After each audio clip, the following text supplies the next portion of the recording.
Julian, welcome. It's been reported that Wikileaks has released more classified documents than the rest of the world's media combined. Can that possibly be true?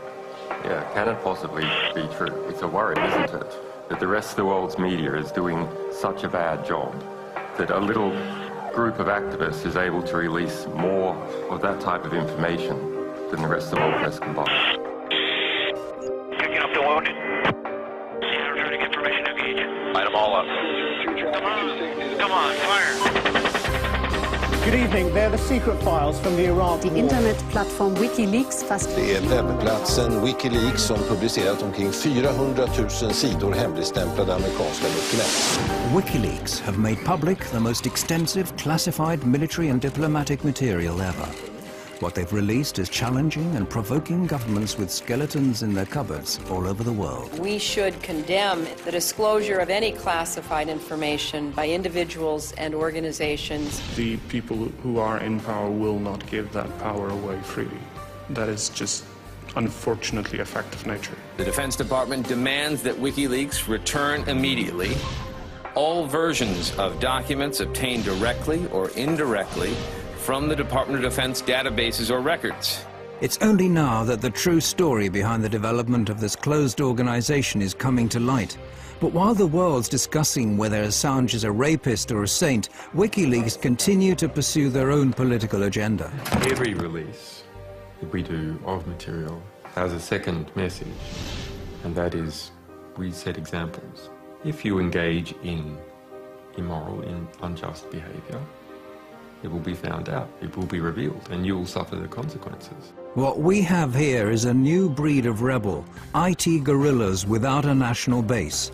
Student digs, coffee bars and server rooms, these are their command and control centers spread all over the world, and the battle's already started.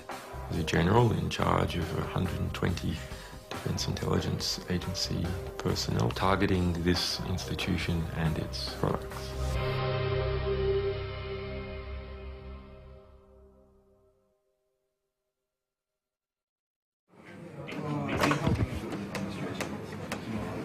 WikiLeaks have become a global force to be reckoned with in record time. It may not be easy to grasp at first, but the release of classified information is just a small step in a long-term political and ideological battle.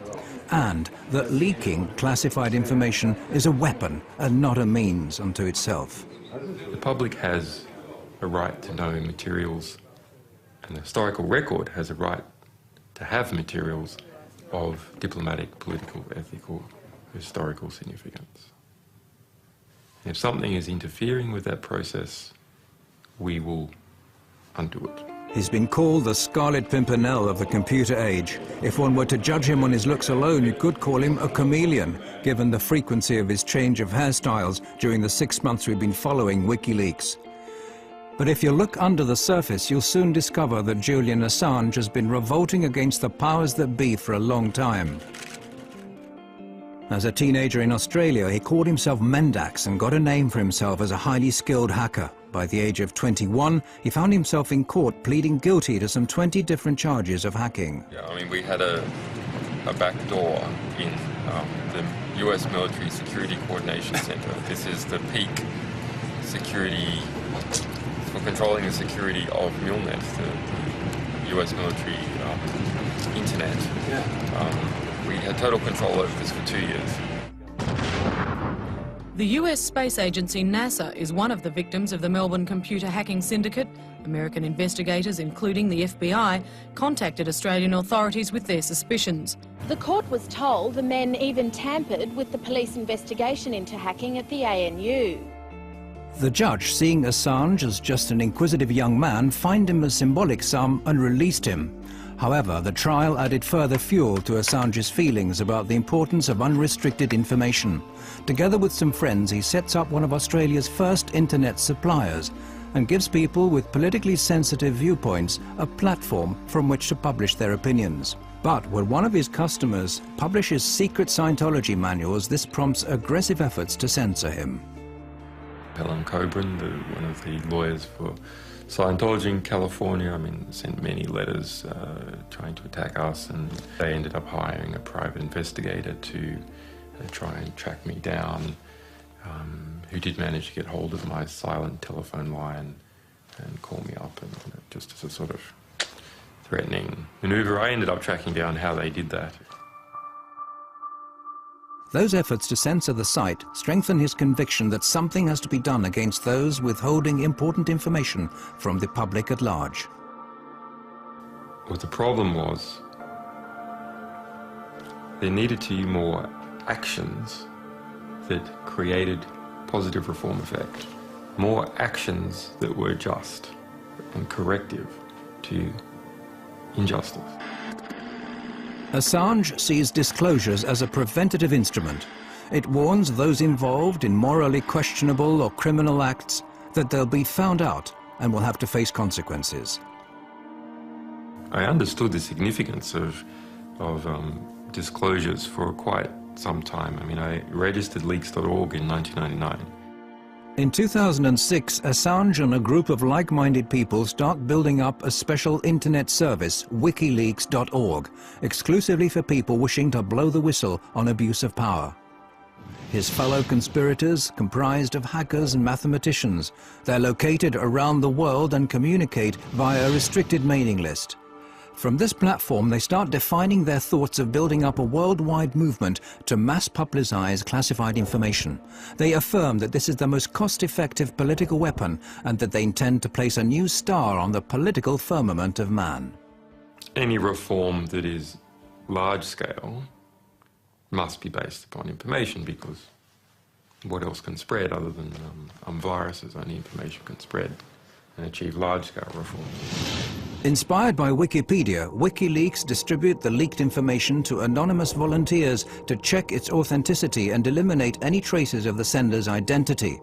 It turns out that the majority of the general public has neither the time, interest or resources to analyze WikiLeaks material, but there are professionals to turn to.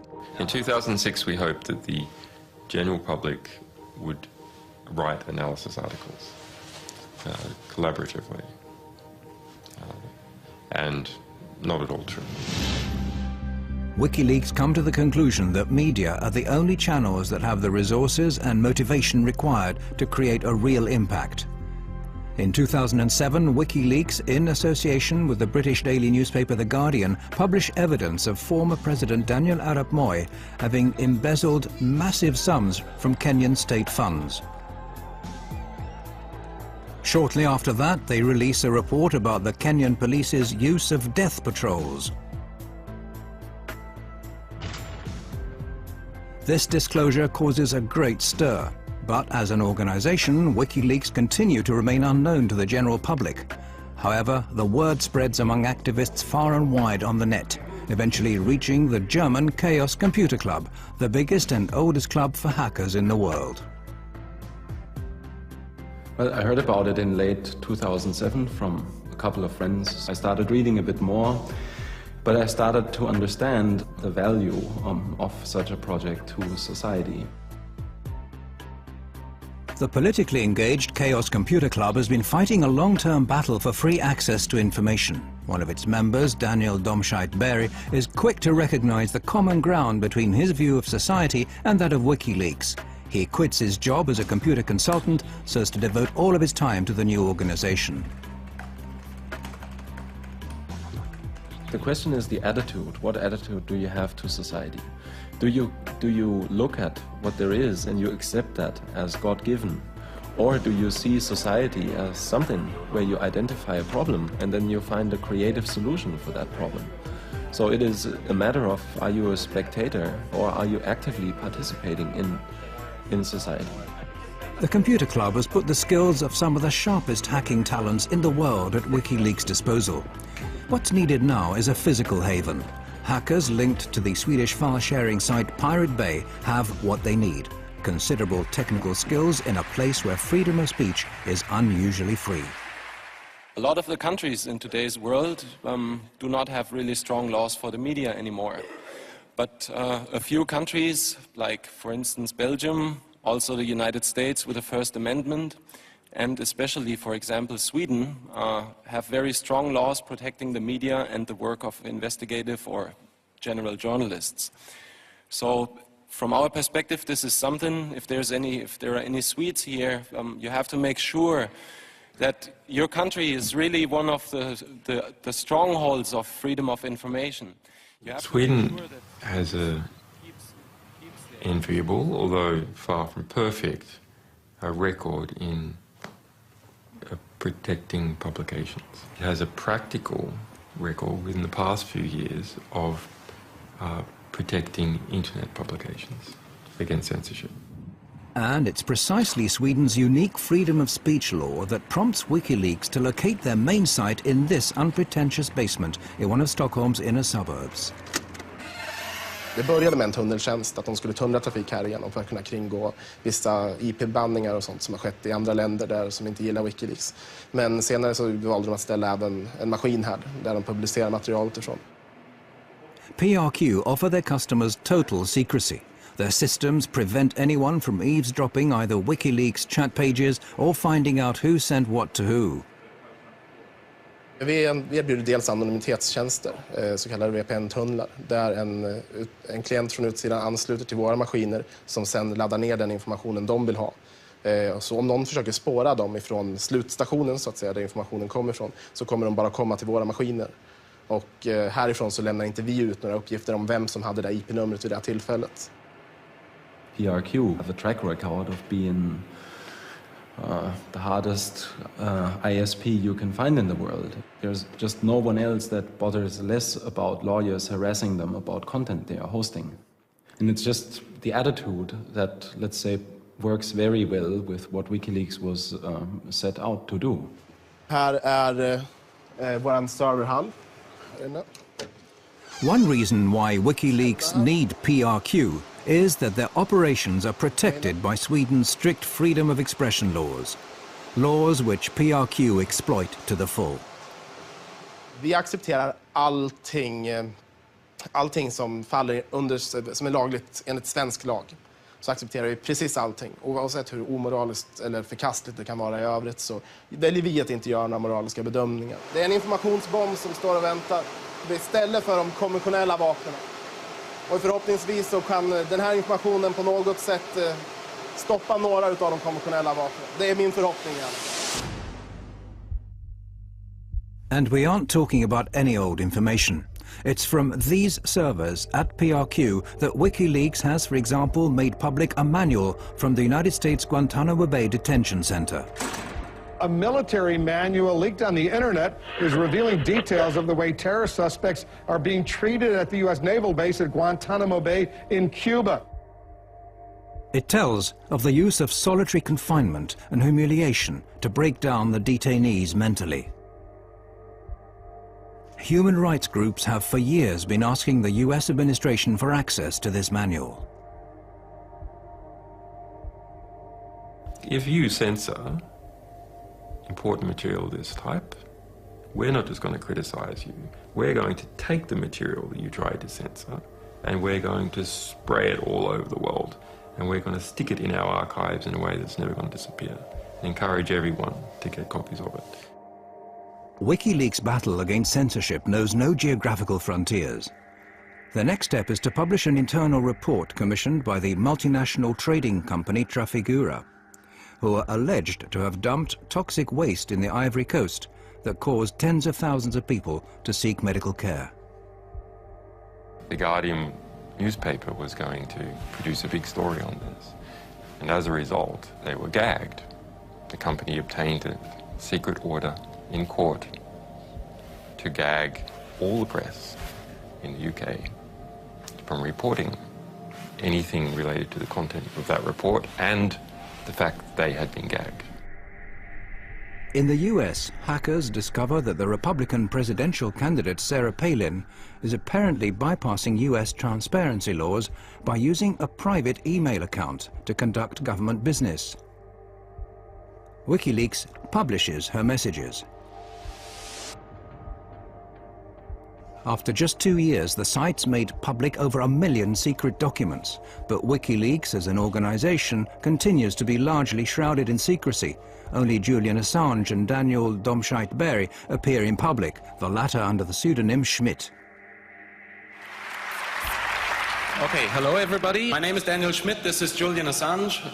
We're here to make a short presentation about the Wikileaks project. According to The National, which is something that we are kind of proud, it's one of the last quotes we had. So The National has said that we have produced more scoops in our short existence than the Washington Post in the last 30 years.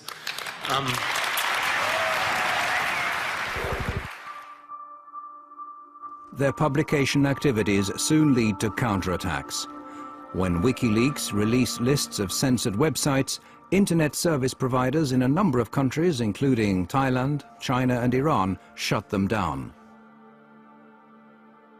The more sensitive the material they publish, the more often WikiLeaks become the object of lawsuits and threats.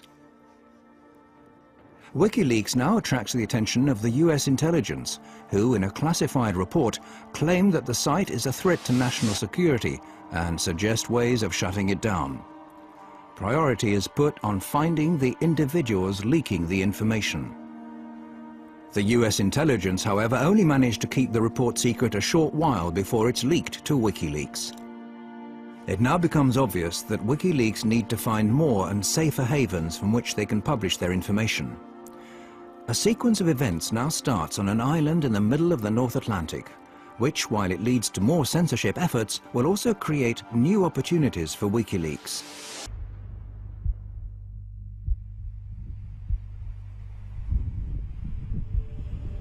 October came, October 2008, and the Icelandic banking system imploded.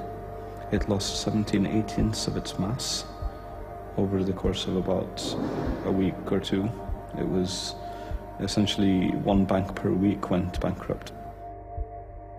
WikiLeaks obtained material that show how Iceland's catastrophic bank collapses were partly due to cronyism or favoritism, carelessness and secretiveness.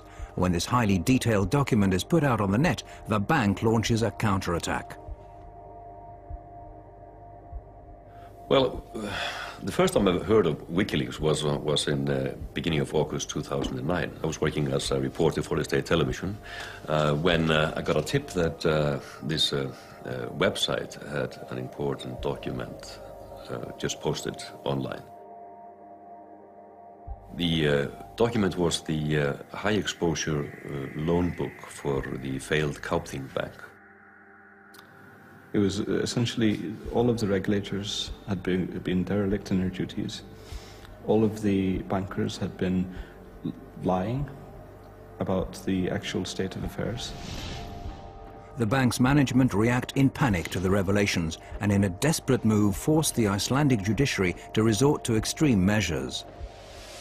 I was the first one actually to break that story. But the bank reacted in a manner that was quite interesting.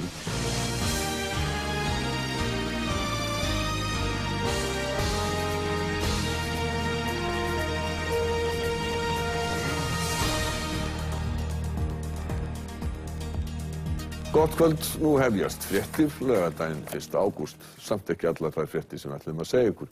They got a gag order on the state television, actually the first and only one in the history of the Icelandic state television news department. Allir geta nálgast þau á vefsíðunni wikileaks.org, wikileaks.org. The leak lays bare the disastrous effects of the cronyism inherent in Iceland. We had failed as a country because we had not been sharing the information that we needed. We were in the middle of an information famine. That sort of eventually led to this just, let's get the WikiLeaks people here, and then when they were here, we just went, okay, is there anything you want us to do? And obviously there was. Welcome to this program. Thank you. Yes, you mentioned to me the dream that we in Iceland we should become a vanguard of publishing freedom. Yes. Absolutely. So we see. And they were presenting this idea, which they called Switzerland of Bytes, which was basically to take the tax haven model and transform it into the transparency haven model. Why doesn't Iceland become the center for publishing in the world? Because it's going to be global. Julian and I, we were just throwing that idea out, just declaring on national television that we thought this would be the next business model for Iceland. So that felt pretty weird. Then realizing the next day that everyone wanted to talk about it. Iceland has seen some of the problems that happen when society becomes too secret. WikiLeaks gave us the nudge that we needed. We had this idea, but we didn't know what to do with it. And they came and told us, and that is an incredibly valuable thing. WikiLeaks now team up with Icelandic activists and parliamentarians and together draw up a proposal that would transform Iceland into a haven for journalism. Herbert and I, and Birgir Jónsdóttir, and Rob Congrip, and Julian Assange, the five of us sat in this hotel room for about 4 or 5 hours and wrote the entire proposal from scratch. The proposal is adopted unanimously by Iceland's parliament. Just getting a bill accepted in the parliament is nearly impossible. And this is actually this is a huge victory for the parliament to have a proposal of this nature passed through the parliament with everybody saying yes. It's also a victory for WikiLeaks, who are now not only using disclosures as a weapon, but also directly influencing freedom of expression laws. The entire hacker world behind WikiLeaks is growing increasingly confident that their visions will lead to an improved society. Well, I think people that are dealing with systems, and technologically oriented people are dealing with systems, they understand systems pretty well. And if you look at society, that's just yet another system. The people involved with WikiLeaks are exactly the same as me and the other people who are fighting this fight, in that they are information activists first and foremost. They believe in the power of information and power of knowledge, and the importance of allowing everybody to have both of those.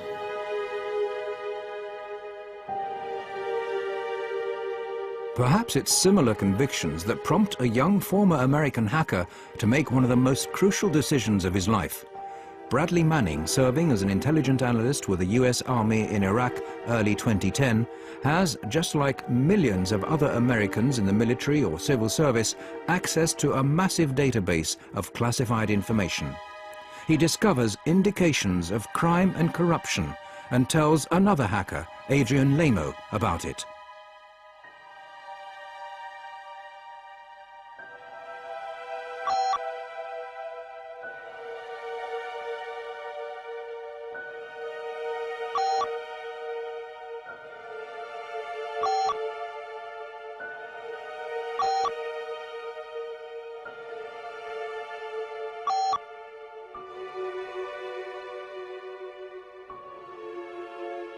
Manning writes that he sent hundreds of thousands of military and diplomatic reports to WikiLeaks, the biggest leak ever.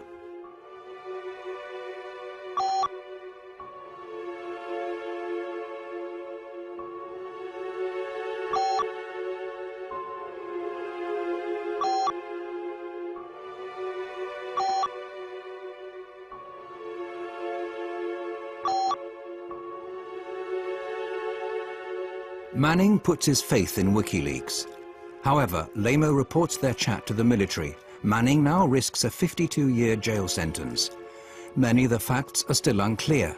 One thing is certain. At this point in time, WikiLeaks received documents with the same material that Manning is charged of having leaked. We make a commitment to our sources that we will represent their material to the public to the best of our ability and achieve maximum political impact for the risks that they take. WikiLeaks are in possession of explosive material, too big in fact for them to handle alone. Assange decides to stake all of his resources in one move. We were sitting at a cafe in Reykjavik, and he basically just flipped over his laptop and told me, well, you gotta see something very interesting. I was quite shocked. This was something that I recognized instantly as extremely important and strong material.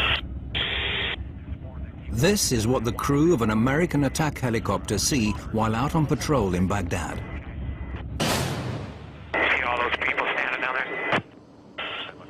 There's a group of men on the street below. Two of them work for the international news agency Reuters. The driver, Saeed Shma, and the cameraman, Namir Noor Eldin. What annoys me the most is when people abuse their power and harm innocents, and they didn't actually need to do it. Hotel 26 is Crazy Horse 18. Have individuals with weapons. Radio. Request permission to engage. Roger that. We have no personnel east of our position. For me, personally, somebody that had spent so much effort into try to stop this war, that at least if this would be shown to people, that it might give people enough motivation to try to stop the next one. All right, we'll be engaging. Roger, go ahead. I can't get them now because they're behind that building. What shocked me with the video was how the high resolution, the quality of it, the excessive use of force to shoot people with hollow 30mm bullets that are designed to penetrate armored vehicles and tanks, basically shot to pieces. Let me know when you gather or shoot. Light them all up. Come on, fire. Hey, Roger. Shoot. Shoot.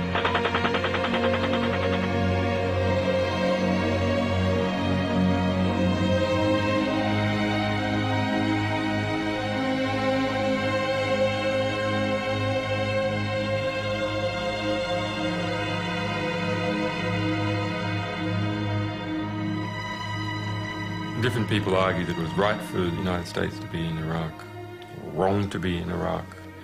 But nonetheless, in this incident, even if you argue that it was right for the United States to be in Iraq, even if it was right for them to be in that suburb at that time with a helicopter overlooking this wounded man crawling the street, it was not helpful for the United States for that wounded crawling man to be shot. Yeah, we got one guy crawling around down there, but yeah, we definitely got some. Or shooting some more. The Reuters employee, Saeed Shma, has been seriously wounded. He's getting up. Maybe he has a weapon down in his hand? No, I haven't seen one yet. It is very important to offer a voice to the voiceless. Nobody really believes the people on the ground when they're trying to tell what the war crimes are occurring, and that happened to the people there. So I offered to help with this in any which way possible. Bushmaster, Crazy Horse, we have individuals going to the scene. Looks like possibly picking up bodies and weapons. Let me engage. Hey, we need to stop that so we can get down there. We need to stop that. You see my location? To engage. Picking up the wounded. Yeah, we're trying to get permission to engage. Come on, let us shoot. A father driving his children to school catches sight of the injured man and stops to help him.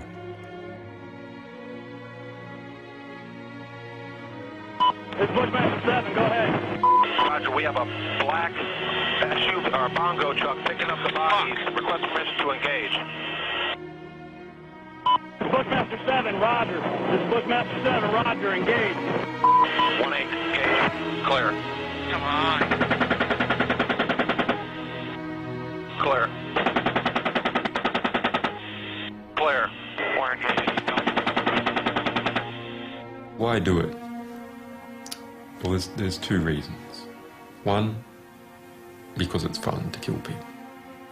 If you've been in that environment, removed from all the effects of killing people for a long time. It's a video game, you get a high score. The other is they brag after a kill streak about how many people they killed. I go back to base and go, hey, killed 13 today. Oh yeah, look at that, right through the windshield. Alright, there was 4 to 5 individuals in that truck, so I'm counting about 12 to 15. Oh yeah, look at those dead bastards. Nice. 2-6, Crazy Horse 1-8. When the ground troops arrive, they see that there are children in the car. Oh, it's their fault for bringing their kids to a battle. That's right. After viewing the video hundreds of times, it became almost an obsession to get the identity of the people there. We knew the identity of Namir Nur el-Din and Said Sma, the Reuters employees. But for me, it was important to establish the identity of the other people there, especially the children in the minivan. We decided that it was worthwhile to go there and interview them. It turns out that the children survived the attack. Herr Affenson flies to Baghdad in search of more facts.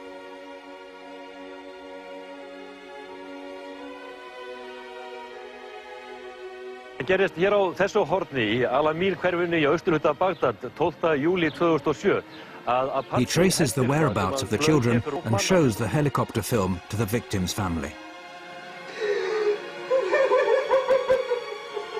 يعني يشيل أطفال بالسيارة يعني مسلح هذا ويشيل عائلة يعني ينزل يشوفه يفتح الباب غير هو كاميرات عنده طيار وهاي غير يشوف يعني مشاعره.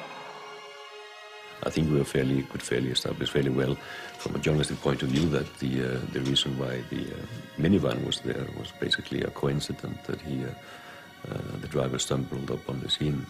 He was driving his kids to a tutorial. يعني الزوج ما سوى شيء غلط، نقض جريح بأنه هو يساعده، بس كانوا أطفاله وياه بالسيارة. يعني شنو مشاعره؟ شو أقول؟ شنو ذنبه هو من ضربوه وجهاله وياه بالسيارة؟ يعني ما لهم كل ذنب. On the 5th of April 2010, Wikileaks publishes the collateral murder film. The impact is no less than extraordinary. Disturbing footage apparently showing civilians being killed by the US military in Iraq. It was leaked from within the defense community to a website. Ja, det var på sajten Wikileaks som den här kontroversiella videon lades ut. Wikileaks har kallats en maktfaktor i det nya medielandskapet. Och vissa menar att det här är... By putting all their resources into the helicopter video, Wikileaks have managed to attract the attention of some of the biggest players in the news business.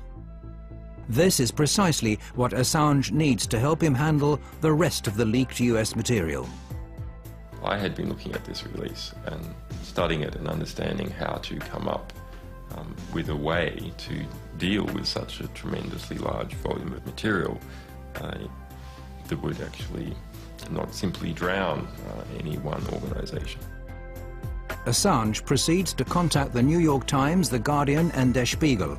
He manages to persuade the chief editors of these globally respected papers to publish his material in a coordinated fashion, with Assange pulling the strings.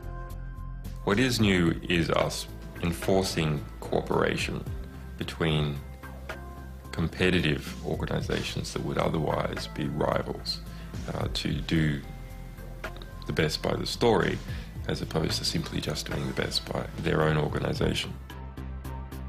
In late July 2010, the Afghanistan reports are published at the same time and day. En av militärhistoriens största informationsläckor väcker starka reaktioner. Well, one of the biggest leaks in US military history has exposed several cover-ups over the war in Afghanistan.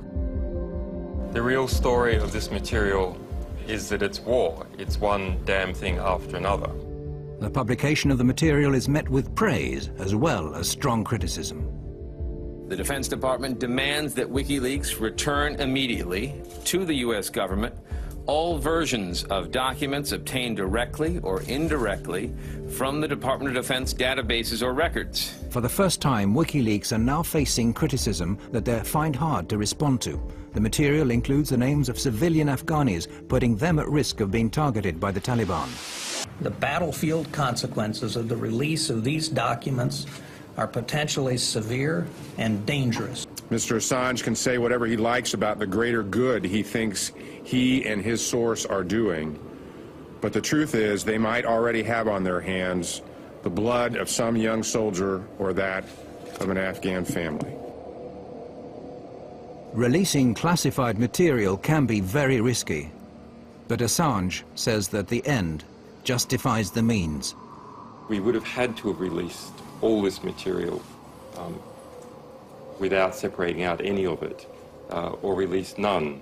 The value, the extraordinary value of this historic record to the progress of that war and its potential to save lives outweighs the danger to innocence. Wikileaks now takes steps to avoid making the same mistake again. Their next publication, 400,000 military reports from the Iraq War, are painstakingly edited and names removed. They also start reinforcing their network of experienced journalists. Hey.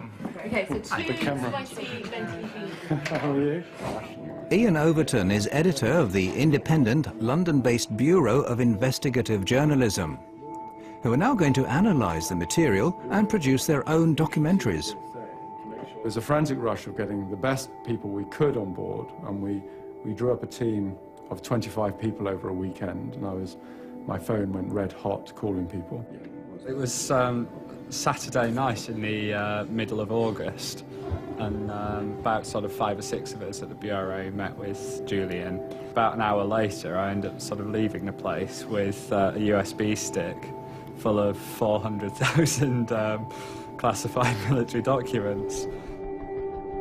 The material is essentially an encyclopedia of this war, with reports issued day by day, hour by hour, corpse by corpse.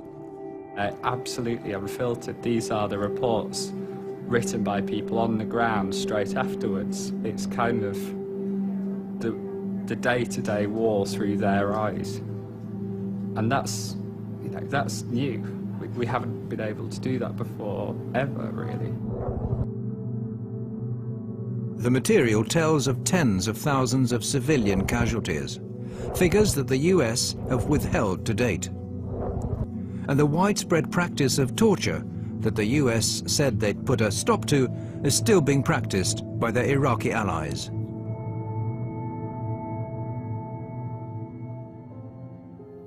I think there are stories that cause you, to be filled with grief. Some are incredibly harrowing. I mean, you do have children tortured to death or shot in front of parents, and it's not material you can read and not be affected by. When I was reading the reports, you read a young American soldier writing in a very, very bureaucratic, anodyne, sterile way about a father who's driving his children back home, and he's going too fast, and they open fire at the car. And the father, fearing that his children will be hit, calls all his children to lie on the floor. All of the children are killed, 3 children.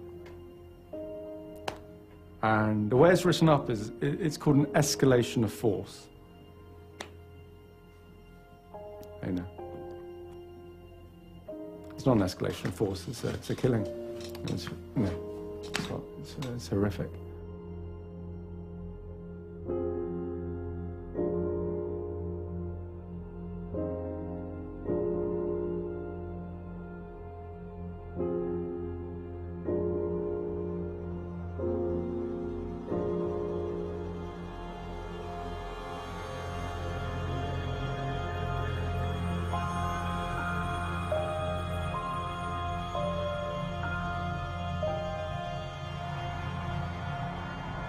Is anything truly new in war? War is hell. Awful things happen. And what these logs tell us is that war is hell. They don't hide from the truth. They're not spun by a military spin doctor talking in an air-conditioned conference room in the Green Zone. This is visceral, unequivocal death written in raw detail.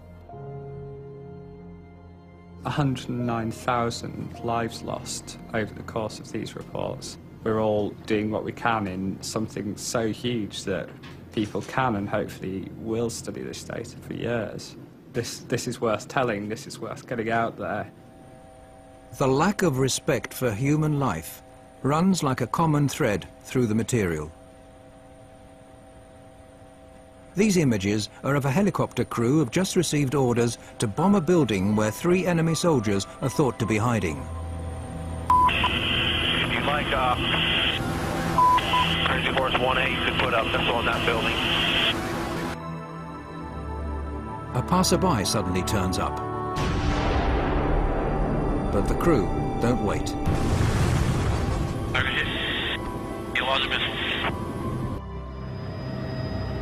The crew could have waited until the man had passed. This is perhaps a measure of how human life was valued in Baghdad. Private cars being pursued by an attack helicopter.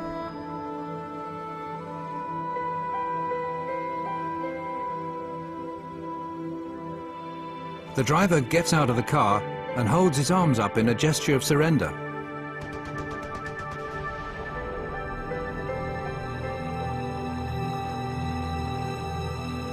The more horrific the discovery the investigators in London make, the more they get the feeling of being threatened. It gradually becomes obvious that someone's watching their office. I do know that I'm being listened into and monitored by forces. I don't know. I've received strange text messages from anonymous sources. I've received death threats, and they're not very nice, clearly. And particularly the one that talked about my children. I just think that was a bit unnecessary. There's op-eds in the Washington Post saying that our personnel should be kidnapped from Europe. Our sources, one alleged source, executed. Similar statements by right-wing members of the US Congress. In Washington, the influential public figure Christian Whiten is agitating for the indictment of Wikileaks members, saying they should be treated as terrorists. There also has to be a clear punishment for people who engage in what I would consider a form of espionage, a form of political warfare. It's not an act of journalism or transparency, but an act of political war against us. The US ups its efforts to stop WikiLeaks. The payment service provider's money brokers closed down WikiLeaks' account. American hackers suspected of having links to WikiLeaks are detained, questioned, and have their computers confiscated. At the end of the day, things involving the web, I think you find, are less mysterious and new than may meet the eye at first. If you just go beyond, I'd say, the surface, you'll find telecommunications companies that are hosting the servers or hosting the companies that in turn host this information and have made this possible. You'll find banks that provide banking services to these people. You'll find landlords who provide rent to the individuals involved. So to that extent, I'm pretty sure you can peel back the onion and find exactly what this organization is, where it conducts its activities, and which jurisdiction it's subject to most directly. However, the stronger the attacks, the greater the support WikiLeaks receive. Julian Assange has been without a fixed address for several years, but wherever he lands, activists are on hand to offer him a place to sleep and their services free of charge. People love the idea of an out-of-control investigative journalist who's trying to take on governments. The story of some quasi-romantic, fleet of foot, Scarlet Pimpernel character in the form of Julian Assange darting in the cyber shadows. It's very appealing. I am very pleased to be amongst so many people I can respect. I don't think I have ever been... Assange is an ideal media figure. He's been portrayed as the Lone Ranger of the information age. Who to? Arnie. You are the only one which is sounding like a pure angel.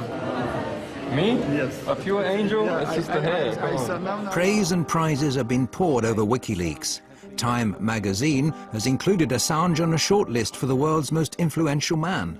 You should remember Solzhenitsyn's words that in the right moment, one word of truth outweighs the world. But all is not quiet on the WikiLeaks front. Assange is aware that the Iraqi material that's shortly to be released will generate even more anger. In August, he travels to Sweden. He applies for a residence permit to obtain the protection of the world's most extensive freedom of the press law. Kväll, ja, efter dagar av spekulationer så kan Rapport nu avslöja att Piratpartiet tar över ansvaret för säkerhet och drift av sajten Wikileaks dataservrar. Does this mean that Wikileaks is becoming even more Swedish? I hope so.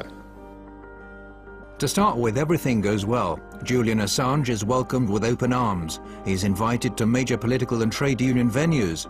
And there are calls that he should be awarded the Nobel Peace Prize. Julian Assange gör en blixtvisit i Stockholm. Och när svenska medier får höra om besöket börjar telefonerna gå varma. Ingen vill missa mannen bakom sidan som gjort fler avslöjanden under sin 3-åriga livstid än vad många nyhetsredaktioner tillsammans lyckats med under årtionden. A couple of days later, the picture changes dramatically.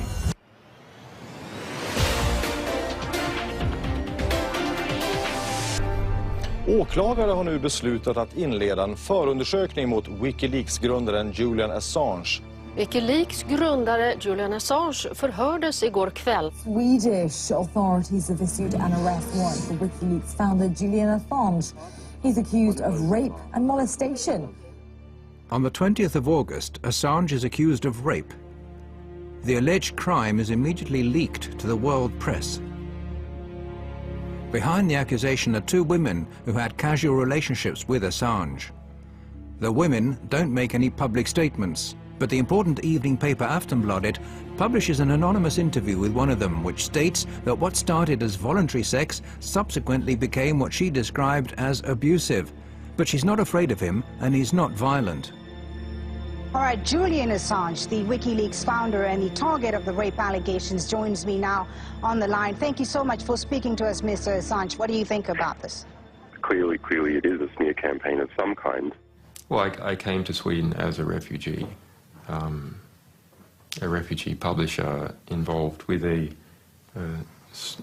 extraordinary publishing fight with the Pentagon, where our people were being detained with an attempt to prosecute me for espionage. So I'm unhappy and disappointed with how the Swedish justice system has been abused. Assange says he never forced anyone to have sex and that the judicial system has been misused. He implies that he's a victim of personal revenge and US pressure. That troubled a lot of us that had worked with the organization, the way this case was mixed with WikiLeaks. The way, of course, there must have been a party at the American embassy in Sweden when they read these news. It's like, yes, we don't have to do anything except just to pass this on. But whatever the truth is, a shadow has now been cast not only on his but also WikiLeaks' name. The rape allegations lead to a storm of protests from WikiLeaks. WikiLeaks has become the sensation because the 2 last big scoops, and the only scoops that have been actually played into the hands of the mainstream media, are sort of WikiLeaks versus the US or Julian Assange versus the Pentagon. This is not what WikiLeaks is about. It is a site that focuses on all sorts of leaks from all over the world. It has weakened the organization. That is my perception. Too much focused on one person, and one person is always much weaker than an organization. The difference of opinion began when Assange decided to put all of WikiLeaks' resources into the giant American disclosures. And it's now grown into a serious source of discontent regarding how the organization should be run. I think the wisest thing to do would have been to to do this, slowly, step by step, to grow the project. That did not happen. What happened was to pick out the biggest releases, to release these, to put all effort, all resources, everything we had into producing these releases. Other voices join in the criticism, some through anonymous media interviews, and now it's Assange's turn to look for leaks. This is an extract from a chat between Domscheit-Berry and Assange.